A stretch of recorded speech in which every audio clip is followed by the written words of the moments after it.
Today is 9th February 2026 and we will study the arterial preparation and its regulation. The last class we have completed arterial preparation and short-term regulation. Today we will study long-term regulation. So first, why it is known as long-term regulation? Short-term को short-term इसलिए कहते थे क्योंकि जब किसी व्यक्ति का BP कुछ सेकंड, कुछ मिनट या कुछ घंटों तक 96 mm of HG plus pressure से ज्यादा या कम होता था तो वो रेगुलेशन प्रोसेस एक्टिवेट होती थी और जल्दी से रेगुलेट कर लेती थी, नर्वस रिसेप्टर्स के थ्रू रेगुलेट करती थी, इसलिए उसको लॉन्ग टर्म रेगुलेशन कहते थे। Short term, now why it is known as long term regulation? तो अगर किसी व्यक्ति का बीपी कुछ महीनों से, कुछ सालों से, कुछ महीने, कुछ साल, घंटे, सेकंड, दिन नहीं, फ्रॉम मंथ या फिर ईयर्स से कंट्रोल में ना हो तो सबसे पहले शॉर्ट टर्म आएगी, रेगुलेट करने की कोशिश करेगी और वो रेगुलेट नहीं कर पाएगी तो लॉन्ग टर्म रेगुलेशन की मैकेनिज्म एक्टिवेट हो जाएगी और बीपी को रेगुलेट करेगी। ये जो रेगुलेशन होता है ये किडनी के थ्रू होता है, इसलिए इसको ऑटो रेगुलेशन बाय किडनी भी कहते हैं। ये जो रेगुलेशन होता है वो किडनी के थ्रू होता है। कौन सा रेगुलेशन? लॉन्ग टर्म रेगुलेशन, इसलिए इसको ऑटो रेगुलेशन बाय किडनी भी कहते हैं। किडनी दो तरह से काम करती है, एक ECF एक्स्ट्रा सेलुलर फ्लूइड को रेगुलेट करके और दूसरा रेनिन एंजियोटेंसिन मैकेनिज्म के through. So why it is known as autoregulation? It is known as autoregulation by kidney because this mechanism is done or this जो कंट्रोल की जो प्रक्रिया है वो किडनी के द्वारा रेगुलेट होती है, मेन काम किडनी ही करती है, इसलिए इस मैकेनिज्म को ऑटो रेगुलेशन बाय किडनी कहते हैं। लॉन्ग टर्म रेगुलेशन क्यों कहते हैं? लॉन्ग टर्म इसलिए कहते हैं क्योंकि उस व्यक्ति का जो बीपी है वो कई महीनों से, कई सालों से फिजियोलॉजिकल रेंज के अंदर नहीं था। Why it is known as long term regulation? Why it is known as auto regulation by kidney? Kidney दो तरीके से काम करती है, एक ECF को रेगुलेट करके ECF और दूसरा रेनिन एंजियोटेंसिन मैकेनिज्म। ठीक है, तो ECF क्या होता है? ECF extra cellular fluid, extra cellular fluid.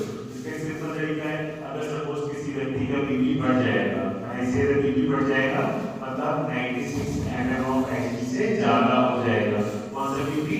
BP blood pressure. तो अगर किसी व्यक्ति का बीपी बढ़ जाता है तो उस व्यक्ति में किडनी क्या करती है? अपनी बॉडी से ज्यादा पानी निकालने लगती है। जब किडनी बॉडी से ज्यादा पानी निकालेगी इस प्रक्रिया को डाययूरेसिस कहते हैं। क्या कहते हैं? डाययूरेसिस। जब बॉडी से पानी ज्यादा निकलता है तो नमक भी ज्यादा निकल जाता है। नमक मतलब सोडियम आयन, तो बॉडी से पानी भी ज्यादा निकल रहे हैं और सोडियम आयन भी ज्यादा निकल रहे हैं। तो जैसे पानी का ज्यादा निकलना डाययूरेसिस कहलाता है, सोडियम आयन का ज्यादा निकलना नाइट्रीयूरेसिस कहलाता है। नाइट्री NATRI नाइट्रीयूरेसिस। पानी कम बचेगा तो बीपी ऑटोमेटिकली कम हो जाएगा। घटना नहीं है, नहीं घटना है, जस्ट टेक इट। ये आपका बीपी बढ़ गया था, आपका बीपी बढ़ गया था, तो जब बीपी बढ़ जाता है तो स्वतः ही बिना गोली खाने से पहले आपकी किडनी ज्यादा पेशाब निकालती है। पेशाब निकालती है मतलब पानी बाहर निकल रहा है, सोडियम आयन बाहर निकल रहे हैं। तो जब ज्यादा सुसु बाहर आएगी तो बॉडी के अंदर वाला पानी कम हो जाएगा, एक्सेलरेट जो है वो कम हो जाएगा और जो प्रेशर है फ्लूइड की वजह से तो है, तो अंदर पानी कम हो गया तो बीपी ऑटोमेटिकली कम हो गया। ठीक है, दिस इज वन प्रोसेस जो किडनी ने करी। दूसरी प्रोसेस भी किडनी करती है। तो ये जो सिनेरियो हमने दिया था, ये सिनेरियो हमने दिया था जब किसी व्यक्ति का बीपी बढ़ रहा था। अब we will give another scenario, अगर सपोज किसी व्यक्ति का बीपी कम हो रहा है तो क्या होगा? आपकी बॉडी के अंदर एक सिक्रीशन निकलता है किडनी से, उसका नाम है रेनिन। क्या नाम है? रेनिन। और बॉडी के अंदर एक दूसरा एंजाइम पाया जाता है जो इनएक्टिव अवस्था में रहता है, उसका नाम है एंजियोटेंसिनोजन। एंजियोटेंसिनोजन, ठीक है। जब किसी व्यक्ति का बीपी कम हो जाता है, क्या हो जाता है? कम। तो किसी ने निकाला रेनिन। अब रेनिन क्या करेगा? जो एंजियोटेंसिनोजन इनएक्टिव फॉर्म में बॉडी में पड़ा था, कौन सी फॉर्म में पड़ा था? इनएक्टिव फॉर्म में। उस एंजियोटेंसिनोजन को एंजियोटेंसिन 1 में कन्वर्ट कर देगा। कौन? तो जब किसी व्यक्ति का बीपी कम हो जाता है तो किडनी से एक चीज निकलती है, उसका नाम है रेनिन। वो रेनिन क्या करता है? बॉडी के अंदर एक दूसरी चीज होती है, उसका नाम है एंजियोटेंसिनोजन। वो इनएक्टिव फॉर्म में पड़ी रहती है, जब तक जरूरत ना हो वो सामने पड़ी हुई है। जब रेनिन निकला, उस रेनिन ने एंजियोटेंसिनोजन को एंजियोटेंसिन 1 में कन्वर्ट कर दिया, ठीक है। अब हमारे पास क्या है? एंजियोटेंसिन 1। अब एक दूसरा एंजाइम है, उसका नाम है ACE। क्या नाम है? ACE, angiotensin converting enzyme. क्या नाम है? Angiotensin converting enzyme. वो क्या करता है? एंजियोटेंसिन 1 को एंजियोटेंसिन 2 में कन्वर्ट कर देता है, ठीक है। तो जब तक जरूरत नहीं थी, बॉडी के अंदर सामने पड़ा हुआ था एंजियोटेंसिन। जब जरूरत हुई, किडनी ने निकाला रेनिन। रेनिन ने क्या करा? एंजियोटेंसिन को एंजियोटेंसिन 1 में कन्वर्ट कर दिया। एक दूसरा एंजाइम था, उसका नाम था ACE, एंजियोटेंसिन कन्वर्टिंग एंजाइम। वो एंजियोटेंसिन 1 को एंजियोटेंसिन 2 में कन्वर्ट कर देता है, ठीक है। अब हमारे पास आया एंजियोटेंसिन 2। वो 3 तरीके से काम करेगा। किस तरह से काम करेगा? 3 तरीके से। पहला काम क्या करता है? जो आपकी बॉडी की आर्टरीज होती है, उन आर्टरीज को वेनस कंस्ट्रक्शन कर देगा। क्या कर देगा? कंस्ट्रक्शन। पाइप अगर ढीला डाला है तो उसके अंदर प्रेशर कम होगा, पाइप अगर सिकुड़ गया तो प्रेशर ज्यादा हो जाएगा। तो एंजियोटेंसिन 2 ने पहला काम क्या किया? आपकी बॉडी में जितनी भी वेसल्स हैं उसका कंस्ट्रक्शन कर दिया। क्या कर दिया?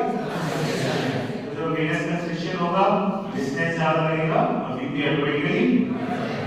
This is one scenario. Other scenario क्या है कि जो ये आपका एंजियोटेंसिन 2 है, वो क्या करता है?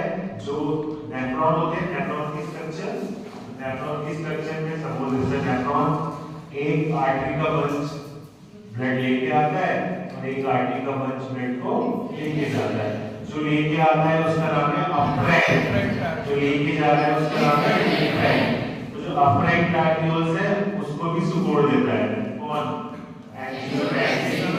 तो जब अफ्रेंट आर्टरीज सिकुड़ जाएगा तो उसके अंदर जब वो अफ्रेंट आर्टरीज पहला हुआ था तो ज्यादा खून आ रहा था, जब ज्यादा खून आ रहा था तो ज्यादा खून छन रहा था, और जब ज्यादा खून छन रहा था तो ज्यादा सुसु बन रही थी। अभी इसने क्या किया? उस पाइप को छोटा कर दिया। जब वो पाइप छोटा हो गया तो कम खून आएगा, कम खून आएगा तो कम खून छनेगा, और कम खून छनेगा तो कम यूरिन बनेगी, और जब कम यूरिन बनेगी तो बॉडी से कम पानी बाहर निकलेगा। जब पानी कम बाहर निकलेगा तो पानी कहाँ बचेगा? बॉडी के अंदर, और वही पानी जो है वो बीपी को बढ़ाएगा, ठीक है।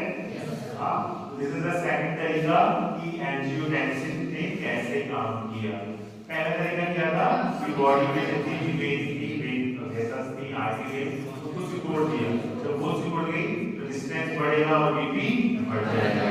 दूसरा तरीका क्या किया उसने कि जो किडनी में नेफ्रॉन्स की स्ट्रक्चर में अफ्रेंट आर्टरीज थी उनको सिकोड़ दिया। जब अफ्रेंट आर्टरीज सिकोड़ गई तो कम खून अंदर जाएगा, कम छनेगा, कम यूरिन बनेगी, कम पानी निकलेगा, ज्यादा पानी बॉडी के अंदर रहेगा, और ठीक है। तीसरा काम क्या करता है? ये जो ग्लैंड होती है किडनी के ऊपर, जो एड्रिनल ग्लैंड चलती है, उससे एल्डोस्टेरोन नाम का एंजाइम निकलता है, हार्मोन, वो उसको निकालता है, और उसकी वजह से क्या होता है? बॉडी में सोडियम आयन ज्यादा रुकने लगते हैं। वो एंजियोटेंसिन जो 2 था, पहला काम सारी बॉडी की आर्टरी से छोड़ी, दूसरा काम किडनी में जो सुसु बनाने के लिए, छटने के लिए ब्लड आने वाला था उसको कम कर दिया, तीसरा काम किडनी के ऊपर एक ग्लैंड लगी है, सुपरएड्रिनल ग्लैंड या फिर एड्रिनल ग्लैंड, उससे एल्डोस्टेरोन करके एक हार्मोन निकलता है, उसको बढ़ा देता है, और जब वो बढ़ता है तो बॉडी के अंदर सोडियम आयन रुकने लगते हैं।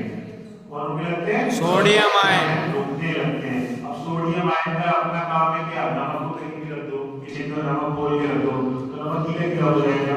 तो सोडियम आयन का अपना एक काम होता है कि वो पानी को रोकता है।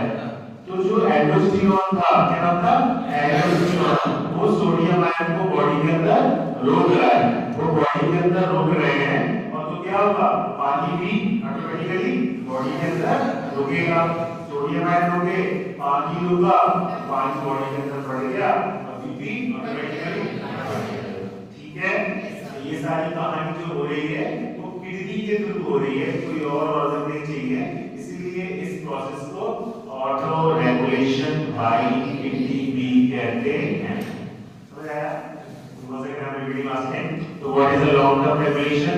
When the mean blood pressure of a person varies from the range of 99 to 100 mm of Hg from months, years, then the long-term regulation of blood pressure control activate is start to control the blood pressure. This regulation is done by the kidney, so this mechanism is also known as auto-regulation by kidney. The kidney perform two functions. One is the ECM regulation, another is renin-angiotensin mechanism. So first we will see the ECM regulation. We will give a scenario. Suppose the BP of the person is high. So if BP किसी का ज़्यादा है, then what will happen? Kidney will excrete more water from the body, and this process is known as diuresis. Kidney will also excrete more sodium ion from the body through the urine, and this process is known as natriuresis. And because of the loss of the sodium ion in the water from the body, the amount of ECM in the body will decrease, and because of this, the blood pressure of a person will come. ठीक है? Second process, renin-angiotensin mechanism. We will give a scenario. Suppose the BP of a person is increased, and to regulate this BP, what will happen? The renin will release from the kidney, and what this renin will do? This renin will convert angiotensinogen to angiotensin 1, and there is another enzyme in the body, ACE, and that convert angiotensin 1 to angiotensin 2. Now 2 will work under 3 process के 3 तरीकों से वो काम करता है। पहला काम, body के अंदर जितनी वेसल्स होती हैं उन सबको सपोर्ट करता है। दूसरा काम, किडनी में जो ब्लड को छानने के लिए जो वेसल्स हैं, अफ्रेंट आर्टरीज, उनको सपोर्ट करेगा। तो कब पानी आएगा, कब ब्लड आएगा, कब चलेगा, कब यूरिन करेगी, कब बाहर पानी निकलेगा, सारा पानी बॉडी के अंदर रहेगा और बीपी ऑटोमेटिकली बढ़ जाएगा। तीसरी मैकेनिज्म है, that is the aldosterone, and that aldosterone is the hormone released by the suprarenal gland or adrenal gland. Aldosterone करता क्या है? नमक को रोक के रखता है, और नमक का नेचर है hygroscopic. hygroscopic. What do you mean by this? Hygroscopic मतलब तो गिरेंगे, तो मतलब नमक पानी को absorb करता है बॉडी के अंदर, और जब नमक रिटेन होगा, सोडियम आयन रिटेन होंगे, तो पानी भी ज्यादा लगेगा और बीपी ऑटोमेटिकली बढ़ जाएगा। तो this is known as long term regulation mechanism. समझ आई? विदाउट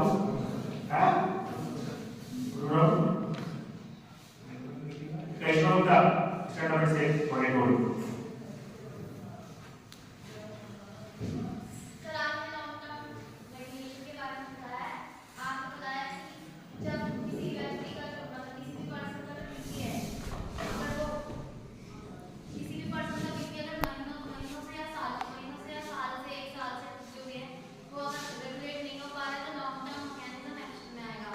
लॉन्ग टर्म मैकेनिज्म को ऑटो रेगुलेशन का किसी भी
कम चलेगा तो भी बनेगा, कम पानी रुकेगा। ये इसलिए ताकि समझ में घुस जाए, इसलिए नहीं कि एग्जाम में बोलना नहीं है, एग्जाम में बोल लिए टीचर को बोलिए। रेडी? हाँ, अगला पढ़ते हैं इंटरमीडिएट रेगुलेशन। कौन सी रेगुलेशन? Intermediate regulation. रेगुलेशन करने की तीन प्रोसेस थी, शॉर्ट टर्म, लॉन्ग टर्म, इन दोनों के बीच में इंटरमीडिएट। ठीक है, कुछ सेकंड्स में एक्टिवेट होने वाली प्रोसेस शॉर्ट टर्म, साल महीने लॉन्ग टर्म। सेकंड खत्म हो गया मिनटों में, क्योंकि जो शॉर्ट टर्म थी वो सेकंड्स में एक्टिवेट होती थी और अपना काम करती थी। रेगुलेट कर पाई तो बहुत अच्छी बात है, नहीं कर पाई तो कुछ मिनटों में आधे घंटे में ऑटोमेटिकली फेल हो जाएगी। तो कौन सी एक्टिवेट होगी? इंटरमीडिएट। और जब इंटरमीडिएट भी फेल हो जाएगी तो लॉन्ग टर्म एक्टिवेट होगी। तो इंटरमीडिएट रेगुलेशंस वो कुछ मिनटों में एक्टिवेट होती है शॉर्ट टर्म रेगुलेशन के फेल होने के बाद, और बीपी को रेगुलेट करने की कोशिश करती है। ये किस तरीके से काम करती है? इसके काम करने के दो तरीके हैं, capillary fluid shift mechanism. What is capillary fluid shift mechanism? दूसरा स्ट्रेस रिलैक्सेशन और रिवर्स स्ट्रेस रिलैक्सेशन। तो what is this capillary fluid shift mechanism? क्या ये वाला? तो first will see what is capillary. Capillary क्या होती है? ये आर्टरी है और ये वेन है। आर्टरी खत्म, वेन खत्म, इन दोनों की जहां पे एनास्टोमोसिस हुई, that anastomosis is known as capillary. ठीक है, तो व्हाट इज कैपिलरी? आर्टरी और वेन को जोड़ने वाली स्ट्रक्चर, दैट इज कैपिलरी। तो अगर सपोज हम एक सिनेरियो लेते हैं, अगर सपोज किसी व्यक्ति का बीपी बढ़ा हुआ है, ठीक है, अगर किसी व्यक्ति का आर्टेरियल ब्लड प्रेशर बढ़ा हुआ है आर्टरी के इस एंड पे, ठीक है, और ये कैपिलरी है और ये, तो अगर किसी व्यक्ति का आर्टेरियल ब्लड प्रेशर बढ़ा हुआ है तो उसका जो हाइड्रोस्कोपिक प्रेशर होता है कैपिलरी है, ये भी बढ़ा हुआ होगा, नहीं? अगर किसी का आर्टरी के इस एंड का ब्लड प्रेशर बढ़ा हुआ है और ये बीच में जोड़ रही है उसको कौन? कैपिलरी। तो अगर किसी का आर्टेरियल ब्लड प्रेशर बढ़ा हुआ है तो हाइड्रोस्कोपिक प्रेशर ऑफ कैपिलरी भी बढ़ा हुआ होगा। ठीक है, कैपिलरी का काम क्या होता है? ट्रांसपोर्टेशन, आर्टरी से वेन, वेन से आर्टरी में, है ना? तो जब आर्टेरियल ब्लड प्रेशर आर्टरी में बढ़ा हुआ है तो कैपिलरी के अंदर हाइड्रोस्टेटिक प्रेशर बढ़ा होगा, और जब कैपिलरी के अंदर हाइड्रोस्टेटिक प्रेशर बढ़ा होगा तो ये क्या करेगा? हम कौन सा सेल ले रहे हैं? जब बीपी बढ़ा हुआ है, कौन सा? बीपी बढ़ा हुआ है। तो when we say the arterial blood pressure in the arteries increase, then in that condition the hydrostatic pressure in capillaries also increase, and when it is increased तभी क्या करेगा? जो कैपिलरी के अंदर का पानी था, जो फ्लूइड था, ब्लड था, तो उसका जो फ्लूइड है वो फ्लूइड कैपिलरी से बाहर स्पेस है, सेल के बीच में जो स्पेस होता है, एक ये सेल है, एक ये सेल है, दो सेल के बीच में जो स्पेस होता है उस स्पेस का नाम है इंटरस्टिशियल स्पेस। क्या नाम है? Interstitial space. तो ये जो कैपिलरी है, जब इसके अंदर का हाइड्रोस्टेटिक प्रेशर बढ़ा हुआ है तो ये अपना पानी कैपिलरी से बाहर इंटरस्टिशियल स्पेस में फेंकेगी। इसमें नहीं, suppose this is capillary, this is artery, ठीक है, and this is capillary, ठीक है। तो अगर सपोज किसी व्यक्ति का आर्टेरियल बीपी बढ़ा हुआ है, आर्टेरियल ब्लड प्रेशर, तो उसकी कैपिलरी में हाइड्रोस्टैटिक प्रेशर भी बढ़ा हुआ होगा, ठीक है। और जब हाइड्रोस्टैटिक प्रेशर बढ़ा हुआ होगा तो ये कैपिलरी क्या करेगी? जो कैपिलरी के अंदर ब्लड क्या है? फ्लूइड कंपोनेंट, आरबीसी और पानी डाल देंगे तो मिलेगा, इसके अंदर जो फ्लूइड कंपोनेंट है उस फ्लूइड को वो इस कैपिलरी से बाहर फेंक देगी। बाहर मतलब इंटरस्टिशियल स्पेस, इंटरस्टिशियल स्पेस, तो ऑटोमेटिकली इसके अंदर पानी कम हो जाएगा, नहीं हो जाएगा, बीपी, ठीक है। तरीका क्या है? Capillary fluid shift mechanism. First we see what is capillary. The anastomosis between artery and vein is capillary. When the arterial blood pressure is increased in the artery, the hydrostatic pressure in capillary is also increased. And because of this increased hydrostatic pressure in the capillary, the fluid will come out in the interstitial space. And because of this जो veins के अंदर का circulation है उसका जो fluid है वो कम हो जाएगा और बीपी ऑटोमेटिकली आगे ओके। दूसरा तरीका है that is stress relaxation and reverse stress relaxation. Stress relaxation and reverse stress relaxation ये क्या है? अब सपोज गांव में बहुत सारे डॉक्टर्स होते हैं जो पेशेंट को फ्लूइड लगाने की जरूरत नहीं होती है फिर भी फ्लूइड लगा देते हैं। क्यों? जब तक फ्लूइड लगाते हैं गाँव वाले बच्चों को लगता है कि हाँ आपकी बीमारी नहीं है और वो पैसे भी देंगे उसको। मतलब एक गोली देने तो कोई पैसे नहीं देता गाँव में जब तक बोतल लगेगी। तो जो आरएमपी डॉक्टर्स होते हैं जब भी फ्लूइड की जरूरत नहीं होती है तब भी वो एक आध बोतल उसको चढ़ा देते हैं। पॉइंट इज दैट एक बोतल चढ़ाने से दो बोतल चढ़ाने से बनता नहीं है। बनता है नहीं। अगर मेरा सारे पैकेट में फ्लूइड है अभी उसी को इसमें डालेगा तो वो नॉर्मली क्यों भगवान ने बॉडी के अंदर एक प्रक्रिया बनाई है उस प्रक्रिया का नाम है stress relaxation and reverse stress relaxation. ठीक है? तो जब भी कभी अचानक से किसी की बॉडी में एक्स्ट्रा फ्लूइड ट्रांसफर कर दिया जाता है। फ्लूइड कहाँ ट्रांसफर किया जाएगा? आर्टरी के वेन के अंदर। तो वेन के अंदर पानी जाएगा सर्कुलेशन बढ़ाएगा तो बीपी बढ़ जाना चाहिए ना? ये तो नॉट हाँ बीपी बढ़ता नहीं है अचानक से। क्यों नहीं बढ़ता? क्योंकि जो बॉडी के अंदर जो ब्लड को रेगुलेट करने स्टोर करने वाले ऑर्गन्स हैं जैसे हमने परसों पढ़ा था कि लीवर के अंदर 25% है, किडनी के अंदर 20% है, स्प्लीन के अंदर बहुत ज्यादा है। तो जो ब्लड को स्टोर करने वाले ऑर्गन हैं इनके अंदर परफ्यूजन प्रेशर बढ़ जाता है। तो सपोज एक 400 ml की बोतल है कितने ml की? 400 ml की। उसको आए ना तो लीवर में बढ़ गया, 50 ml स्प्लीन में बढ़ गया, 100 ml किडनी में बढ़ गया। तो जो जनरल सर्कुलेशन है उसमें जितना था नहीं था नहीं था। एक्टिंग का नाम क्या है? Stress relaxation and reverse stress relaxation. क्या नाम है? Stress relaxation and reverse stress relaxation. Basically इसमें होता क्या है जब किसी परिस्थितियों में अचानक से बॉडी के अंदर फ्लूइड ज्यादा ट्रांसफर कर दिया जाता है तो ब्लड को जो स्टोर करने वाले ऑर्गन्स हैं जैसे लीवर, किडनी, स्प्लीन इनके अंदर परफ्यूजन प्रेशर ज्यादा हो जाता है और ब्लड वहां चला जाता है। ठीक है? और साथ में क्या होता है जो आर्टरी और वेन निकल रही है जो आर्टरी और वेन निकल रही है वो डायलेट हो जाती है। जब आर्टरी और वेन डायलेट होगी तो क्या होगा? ब्लड प्रेशर कम हो जाएगा। समझ आया?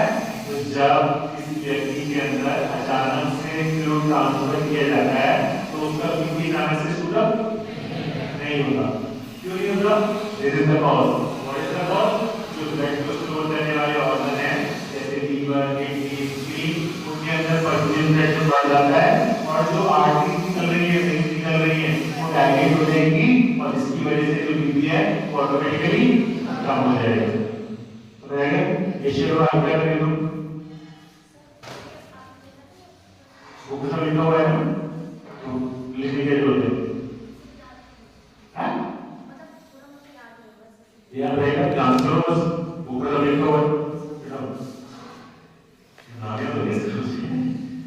स्ट्रेस रिलैक्सेशन और रिवर्स स्ट्रेस रिलैक्सेशन। तो जब भी कभी अचानक से किसी व्यक्ति के अंदर फ्लूइड का ट्रांसफर किया जाता है तो उस व्यक्ति का बीपी अचानक से शूट नहीं करता। क्यों नहीं करता? क्योंकि ब्लड को स्टोर करने वाले ऑर्गन है लीवर, किडनी उनका परफ्यूजन प्रेशर बढ़ जाता है और जो आर्टरी वेन निकल रही है वो डायलेट हो जाती है। इसकी वजह से बीपी जितना था नहीं करता। ठीक है? समझ आया? दिस इज स्ट्रेस रिलैक्सेशन और रिवर्स स्ट्रेस रिलैक्सेशन। तो जो बीपी को रेगुलेट करने वाली तीसरी मैकेनिज्म है उसका नाम है intermediate regulation. Why it is known as intermediate regulation? क्योंकि शॉर्ट टर्म के बाद एक्टिवेट होती है और लॉन्ग टर्म से पहले मतलब सेकंड के बाद और महीने सालों के पहले मतलब विंडो में दो आते हैं। ठीक है? This is known as intermediate regulation. दो तरीके से काम करती है जी। एक कौन सा? Capillary fluid mechanism. दूसरा स्ट्रेस रिलैक्सेशन और reverse stress relaxation. What is के अंदर प्रेशर बढ़ता है तो कैपिलरी के अंदर भी बढ़ जाता है और कैपिलरी अपना पानी सर्कुलेशन में पानी कम हो जाता है और बीपी ऑटोमेटिकली कम हो जाता है। सेकंड मैकेनिज्म रिवर्स स्ट्रेस और रिवर्स सर्कुलेशन। तो अचानक से कभी भी फ्लूइड ट्रांसफर करने में किसी व्यक्ति का बीपी चार्ज शूट अप कभी नहीं करता। क्यों नहीं करता? क्योंकि जब ब्लड को स्टोर करने वाले ऑर्गन्स हैं लीवर, किडनी, इनके अंदर परफ्यूजन प्रेशर बढ़ता है और साथ में ब्लड जो आर्टरीज है वो डायलेट हो जाती है तो बीपी जितना था उतना ही बढ़ जाता है। ठीक है?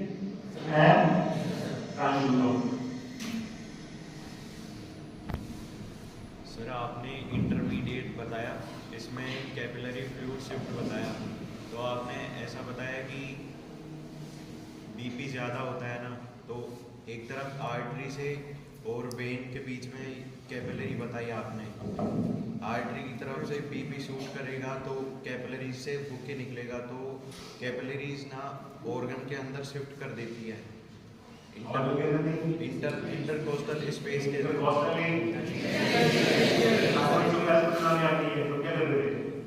सारे बच्चे चला के बोले interstitial space, intercostal organ, interstitial space क्या नाम है? इंटरस्टिशियल स्पेस क्या नाम है? इंटरस्टिशियल स्पेस उसके अंदर शिफ्ट हो जाता है, तो वेन के अंदर जाएगा ना तो बीपी अपने आप लो हो जाएगा। और ऐसे ही आपने स्ट्रेस रिवर्स के बारे में बताया, तो उसमें भी जैसे एग्जाम्पल के तौर पे आपने बताया कि फ्लूइड मतलब किसी को चढ़ा दिया जाता है, क्या अदर फ्लूइड या बीपी ब्लड चढ़ा दो, बाहर से कुछ भी चढ़ा दिया जाता है, तो एक साथ बीपी शूट क्यों नहीं करता? क्योंकि वो चढ़ाते हैं तो वेन के अंदर से चढ़ाया जाता है, तो वेन ऑर्गन्स के अंदर से होता हुआ जाता है वो, तो ऑर्गन्स अपने अंदर अब्सॉर्ब कर लेते हैं उस चीज़ को और बीपी शूट नहीं करता।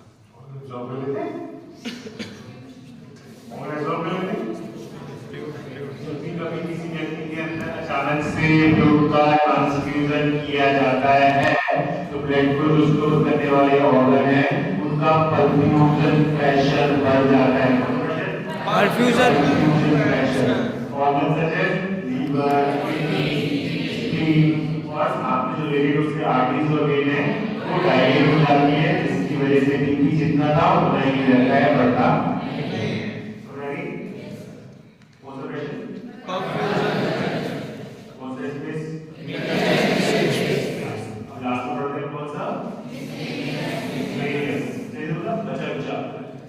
कुछ और भी है जो बीपी को रेगुलेट करने की कोशिश कर रहा है। तो वो कुछ और क्या है? एक तो उसमें सिंपैथेटिक नर्व्स है और दूसरा है ADH. Sympathetic nerves, sympathetic stimulation क्या होता है? किडनी जो होती है उनकी सिंपैथेटिक नर्वस सिस्टम की सप्लाई बहुत ज्यादा होती है, तो kidney are strongly supplied by sympathetic nerves. तो अगर सपोज किसी व्यक्ति की किडनी बार-बार सिंपैथेटिक स्टिमुलेशन रिसीव कर रही है, किस वजह से कर रही है? That may be any pathological reason. तो अगर किसी व्यक्ति की किडनी बार-बार उत्तेजित हो रही है सिंपैथेटिक स्टिमुलेशन, मुझे मारो नहीं,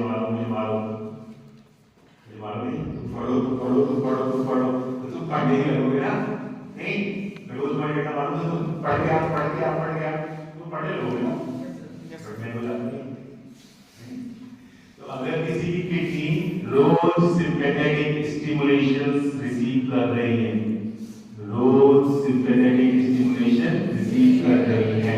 तो क्या होगा?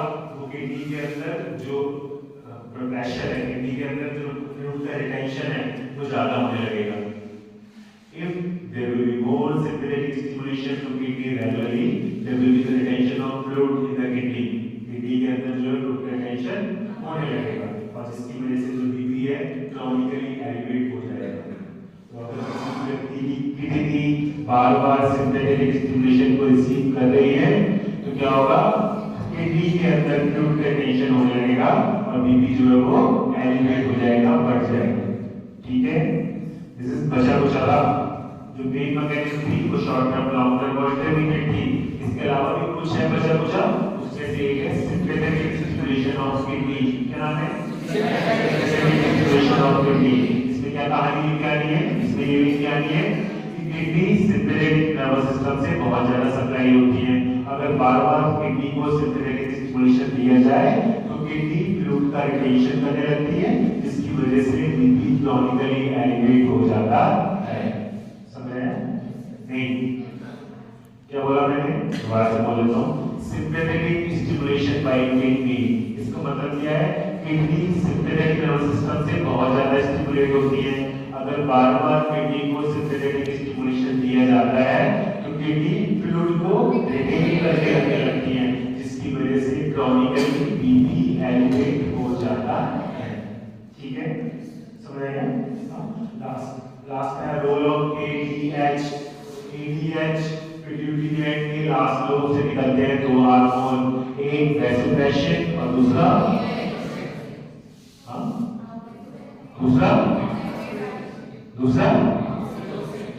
ऑक्सीटोसिन। नॉट एडीएच, एडीएच का तो नाम नहीं लिया। एक वैसोप्रेसिन और दूसरा ऑक्सीटोसिन, नहीं? तो जो वैसोप्रेसिन है उसी का दूसरा नाम है क्या? ADH, anti diuretic hormone. अब एंटी डाययूरेटिक हार्मोन किसी की बॉडी में ज्यादा बढ़ा हुआ है, एंटी डाययूरेटिक हार्मोन किसी की बॉडी में ज्यादा बढ़ा हुआ है, तो सूजन ज्यादा आएगी या कम आएगी? कम आएगी। तो इसका नाम है एंटी इसका एंटी डाययूरेटिक एंटी, है ना? कंफ्यूज नहीं होना है। तो एंटी डाययूरेटिक हार्मोन ये दो तरीके से काम करता है। कैसे? पहला, vasoconstrictor act on the blood vessels, जो ब्लड वेसल्स हैं, सिस्टम है आर्टरीज का, उसको सिकुड़ देगा। सिकुड़ेगा तो बीपी ऑटोमेटिकली बढ़ जाएगा। दूसरा काम क्या काम करता है ये? किडनी से जो एक्सक्रीशन की निकलने की प्रोसेस है, पानी उसको निकालने की, उसको कम कर देगा। दवाई एंटी डाययूरेटिक। एक तो एंटी डाययूरेटिक कैसे होगी? किडनी के थ्रू, तो किडनी से यूरिन के बनने की प्रोसेस को स्लो डाउन कर देगा। नाम ये है उसका, क्या नाम है? दो तरीके से काम किया। पहला, किडनी से यूरिन बनने की प्रोसेस है उसको स्लो डाउन कर दिया, ठीक है? दूसरा काम क्या किया इसने कि आपकी बॉडी में जो वैसोकंस्ट्रिक्शन कर दिया, जो आर्टरीज, वेन्स, इंटरवेनियस सिस्टम है, वो कैसा हो गया? कंस्ट्रिक्ट हो जाएगा तो बीपी जब बॉडी से यूरिन कम निकलेगी तो बीपी। दिस इज व्हाट बच्चे पूछे में दो चीजें हैं। पहला, सिंथेटिक स्टिमुलेशन और दूसरा एडीएच। एडीएच दो तरीके से काम करता है, एक किडनी के थ्रू और एक डायरेक्ट। डायरेक्ट कैसे? जितना भी वो वेनस सिस्टम है आर्टरी वेन का, उसको कॉन्स्ट्रिक्ट कर देता है। तो वो कॉन्स्ट्रिक्ट होता है तो BP automatically. In short, we can say there are the four mechanisms that regulate the arterial blood pressure, and these are interconnected with each other, and their main aim is to maintain the blood pressure in the range that is 95 to 100 mm of Hg. These mechanisms are short-term regulation, long-term regulation, intermediate and serious. Short-term artery, photoreceptors, chemoreceptors, CNS systemic responses. Long-term is organization by kidney. पहला, ECL के regulation के द्वारा, दूसरा rennin angiotensin mechanism के द्वारा, तीसरा intermediate regulation, इसमें दो तरीके हैं, एक्टिव रेगुलेशन और दूसरा स्पेसिफिकेशन और चौथा मिसलेनियस स्टिमुलेशन बाय किडनी और दूसरा एडीएच। समझ में आया? आया?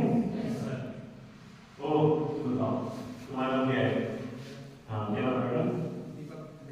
जो मैंने हैंडीकैप में है सबको बता दो। स्टार्ट करो।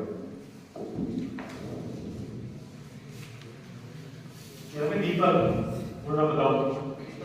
दीपक पांडे?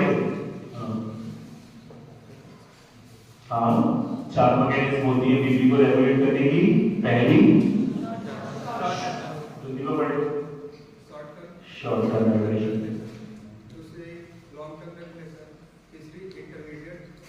रेगुलेशन, चौथी मिसलेनियस बची कुची। अब शॉर्ट टर्म में तीन है ना? पहली वाली वेरोरिसेप्टर, हाँ,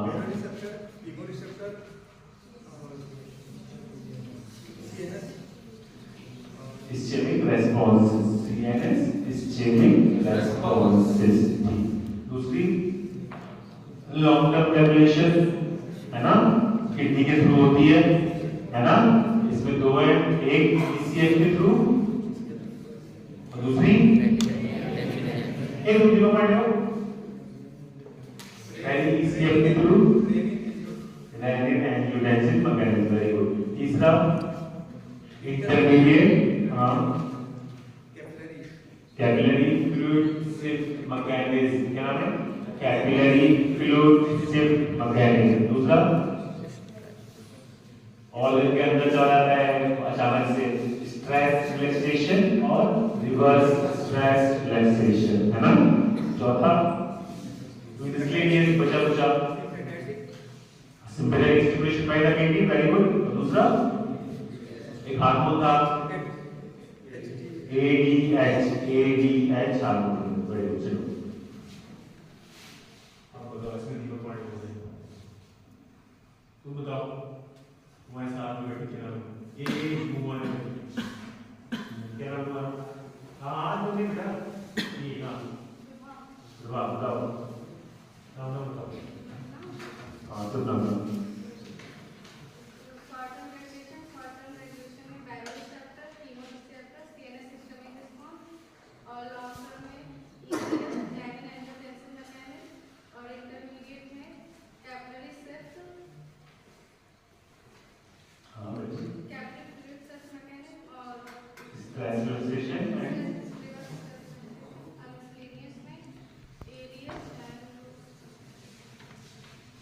sympathetic stimulation of kidney। Very good, excellent। चलो चलो इधर बताओ, तुम बताओ, जो रेडी थे ये बार बार काट लिया क्या नाम तुम्हारा? हमारे साथ बैठा है ये बीच वाला। हाँ क्या नाम है? हाँ तो रेडी थे तुम्हारी कहाँ और दुनिया में कोई बता देना। चार तरह के रिसेप्टर होते हैं। पहला शॉर्ट टर्म रेगुलेशन में तीन तरह के रिस्पॉन्सेज होते हैं, केमिकल रिस्पॉन्स और बैरोरिसेप्टर रिफ्लेक्सेस और सीएनएस सिस्टमिक रिस्पॉन्स। और दूसरा होता है लॉन्ग टर्म रेगुलेशन में होता है बाय ईसीएफ और दूसरा होता है बाय रेनिन एंजियोटेंसिन मैकेनिज्म और तीसरा होता है इंटरमीडिएट रेगुलेटरी मैकेनिज्म। इसमें कैपिलरी फ्लूइड शिफ्ट और रिवर्स स्ट्रेच जब लगा होने के स्ट्रेच स्ट्रेच में कैसे रिलैक्स स्ट्रेच में स्ट्रेच स्ट्रेच को रिवर्स कर दो। कारण क्या स्ट्रेच दोबारा